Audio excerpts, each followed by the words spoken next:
പ്രവൃത്തികൾ അദ്ധ്യായം 10.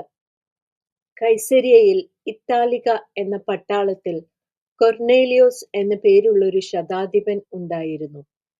അവൻ ഭക്തനും തന്റെ സകല ഗ്രഹത്തോടും കൂടെ ദൈവത്തെ ഭയപ്പെടുന്നവനുമായി ജനത്തിന് വളരെ ധർമ്മം കൊടുത്തും എപ്പോഴും ദൈവത്തോട് പ്രാർത്ഥിച്ചും പോന്നു. അവൻ പകൽ ഏകദേശം 9 മണി നേരത്ത് ഒരു ദർശനത്തിൽ ഒരു ദൈവദൂതൻ തന്റെ അടുക്കൽ അകത്ത് വരുന്നത് സ്പഷ്ടമായി കണ്ടു. കൊർന്നേലിയോസേ എന്ന് തന്നോട് പറയുന്നതും കേട്ടു. അവൻ അവനെ ഉറ്റുനോക്കി ഭയപരവശനായി. എന്താകുന്നു കർത്താവേ എന്ന് ചോദിച്ചു.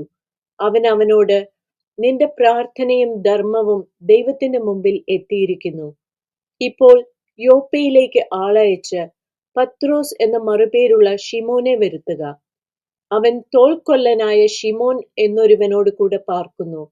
അവന്റെ വീട് കടൽപ്പുറത്ത് ആകുന്നു എന്ന് പറഞ്ഞു.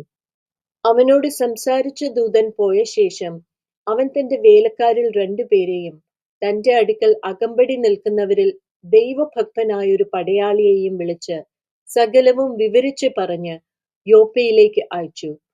പിറ്റന്നാൾ അവർ യാത്ര ചെയ്ത് പട്ടണത്തോട് സമീപിക്കുമ്പോൾ പത്രോസ് 6 മണി നേരത്ത് പ്രാർത്ഥിപ്പാൻ വെൺമാടത്തിൽ കയറി.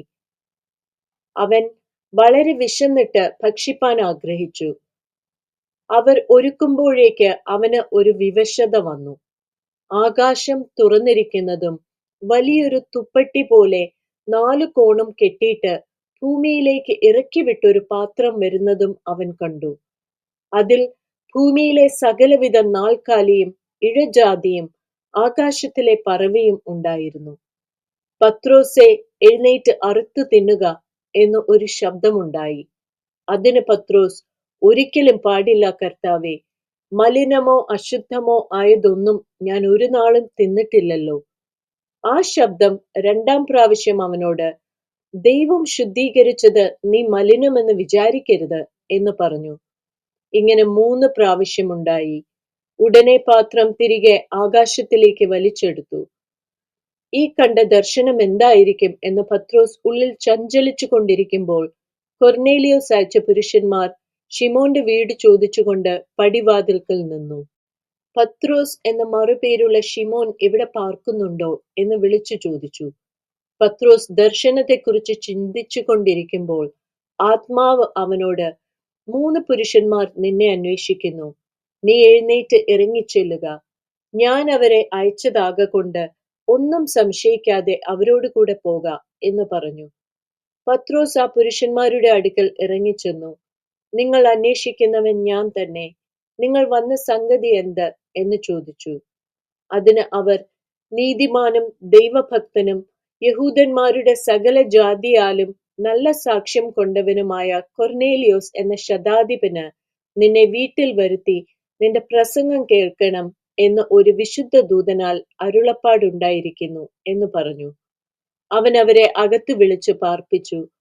പിറ്റന്നാൾ എഴുന്നേറ്റ് അവരോട് കൂടെ പുറപ്പെട്ടു. യോപ്പയിലെ സഹോദരന്മാർ ചിലരും അവനോട് കൂടെ പോയി. പിറ്റന്നാൾ കൈസര്യയിൽ എത്തി അവിടെ കൊർന്നേലിയോസ് ചാർച്ചക്കാരെയും അടുത്ത സ്നേഹിതന്മാരെയും കൂട്ടിവരുത്തി അവർക്കായി കാത്തിരുന്നു. പത്രോസ് അകത്ത് കയറിയപ്പോൾ കൊർന്നേലിയോസ് എതിരേറ്റ് അവന്റെ കാൽക്കൽ വീണ് നമസ്കരിച്ചു. പത്രോസോ, എഴുന്നേൽക്ക, ഞാനും ഒരു മനുഷ്യനത്രേ എന്ന് പറഞ്ഞ് അവനെ എഴുന്നേൽപ്പിച്ചു. അവനോട് സംഭാഷിച്ചും കൊണ്ട് അകത്തു ചെന്നു. അനേകർ വന്നു കൂടിയിരിക്കുന്നത് കണ്ട് അവനോട്, അന്യജാതിക്കാരന്റെ അടുക്കൽ ചെല്ലുന്നതും അവനുമായി പെരുമാറ്റം ചെയ്യുന്നതും യഹൂദന് നിഷിദ്ധം എന്ന് നിങ്ങൾ അറിയുന്നുവല്ലോ. എങ്കിലും ഒരു മനുഷ്യനെയും മലിനനോ അശുദ്ധനോ എന്ന് പറയരുതെന്ന് ദൈവം എനിക്ക് കാണിച്ചു തന്നിരിക്കുന്നു. അതുകൊണ്ടാകുന്നു നിങ്ങൾ ആളയച്ചപ്പോൾ ഞാൻ എതിർ പറയാതെ വന്നത്. എന്നാൽ എന്നെ വിളിപ്പിച്ച സംഗതി എന്ത് എന്ന് അറിഞ്ഞാൽ കൊള്ളാം എന്ന് പറഞ്ഞു. അതിന് കൊർന്നേലിയോസ്, 4 ആകുന്നാൾ ഈ നേരത്ത് ഞാൻ വീട്ടിൽ 9 മണി നേരത്തെ പ്രാർത്ഥന കഴിച്ചുകൊണ്ടിരിക്കുമ്പോൾ ശുഭ്രവസ്ത്രം ധരിച്ചൊരു പുരുഷൻ എന്റെ മുമ്പിൽ നിന്നു. കൊർന്നേലിയോസേ, ദൈവം നിന്റെ പ്രാർത്ഥന കേട്ടു, നിന്റെ ധർമ്മം ഓർത്തിരിക്കുന്നു. യോപ്പയിലേക്ക് ആളയച്ച് പത്രോസ് എന്ന മറുപേരുള്ള ശിമോനെ വിളിപ്പിക്ക. അവൻ കടൽപ്പുറത്ത് തോൽക്കൊല്ലനായ ശിമോന്റെ വീട്ടിൽ പാർക്കുന്നു എന്ന് പറഞ്ഞു. ക്ഷണത്തിൽ ഞാൻ നിന്റെ അടുക്കൽ ആളയച്ചു, നീ വന്നത് ഉപകാരം. കർത്താവ് നിന്നോട് കൽപ്പിച്ചതൊക്കെയും കേൾപ്പാൻ ഞങ്ങൾ എല്ലാവരും ഇവിടെ ദൈവത്തിന്റെ മുമ്പാകെ കൂടിയിരിക്കുന്നു എന്ന് പറഞ്ഞു. അപ്പോൾ പത്രോസ് വായ് തുറന്ന് പറഞ്ഞു തുടങ്ങിയത്, ദൈവത്തിന് മുഖപക്ഷമില്ല എന്നും ഏത് ജാതിയിലും അവനെ ഭയപ്പെട്ട് നീതി പ്രവർത്തിക്കുന്നവനെ അവൻ അംഗീകരിക്കുന്നു എന്നും ഞാനിപ്പോൾ യഥാർത്ഥമായി ഗ്രഹിക്കുന്നു. അവൻ എല്ലാവരുടെയും കർത്താവായ യേശുക്രിസ്തു മൂലം സമാധാനം സുവിശേഷിച്ചുകൊണ്ട് ഇസ്രയേൽ മക്കൾക്ക് അയച്ച വചനം. യോഹന്നാൻ പ്രസംഗിച്ച സ്നാനത്തിന്റെ ശേഷം ഗലീലയിൽ തുടങ്ങി യഹൂദ്യയിലൊക്കെയും ഉണ്ടായ വർത്തമാനം. നസറായനായ യേശുവിനെ ദൈവം പരിശുദ്ധാത്മാവിനാലും ശക്തിയാലും അഭിഷേകം ചെയ്തതും ദൈവം അവനോട് കൂടെ ഇരുന്നതുകൊണ്ട് അവൻ നന്മ ചെയ്തും പിശാച് ബാധിച്ചവരെ ഒക്കെയും സൗഖ്യമാക്കിയും കൊണ്ട് സഞ്ചരിച്ചതുമായ വിവരം തന്നെ നിങ്ങൾ അറിയുന്നുവല്ലോ. യഹൂദ്യ ദേശത്തിലും യെരൂശലേമിലും അവൻ ചെയ്ത സകലത്തിനും ഞങ്ങൾ സാക്ഷികളാകുന്നു. അവനെ അവർ മരത്തിന്മേൽ തൂക്കിക്കൊന്നു. ദൈവം അവനെ 3-ാം നാൾ ഉയർത്തെഴുന്നേൽപ്പിച്ചു. സകല ജനത്തിനുമല്ല, ദൈവം മുമ്പുകൂട്ടി നിയമിച്ച സാക്ഷികളായി അവൻ മരിച്ചവരിൽ നിന്ന് ഉയർത്തെഴുന്നേറ്റ ശേഷം അവനോട് കൂടെ തിന്നു കുടിച്ചവരായ ഞങ്ങൾക്ക് തന്നെ പ്രത്യക്ഷനാക്കി തന്നു. ജീവികൾക്കും മരിച്ചവർക്കും ന്യായാധിപതിയായി ദൈവത്താൽ നിയമിക്കപ്പെട്ടവൻ അവൻ തന്നെ എന്ന് ജനത്തോട് പ്രസംഗിച്ച് സാക്ഷീകരിപ്പാൻ അവൻ ഞങ്ങളോട് കൽപ്പിച്ചു. അവനിൽ വിശ്വസിക്കുന്ന ഏവനും അവന്റെ നാമം മൂലം പാപമോചനം ലഭിക്കും എന്ന് സകല പ്രവാചകന്മാരും സാക്ഷ്യം പറയുന്നു. ഈ വാക്കുകളെ പത്രോസ് പ്രസ്താവിക്കുമ്പോൾ തന്നെ വചനം കേട്ട എല്ലാവരുടെ മേലും പരിശുദ്ധാത്മാവ് വന്നു.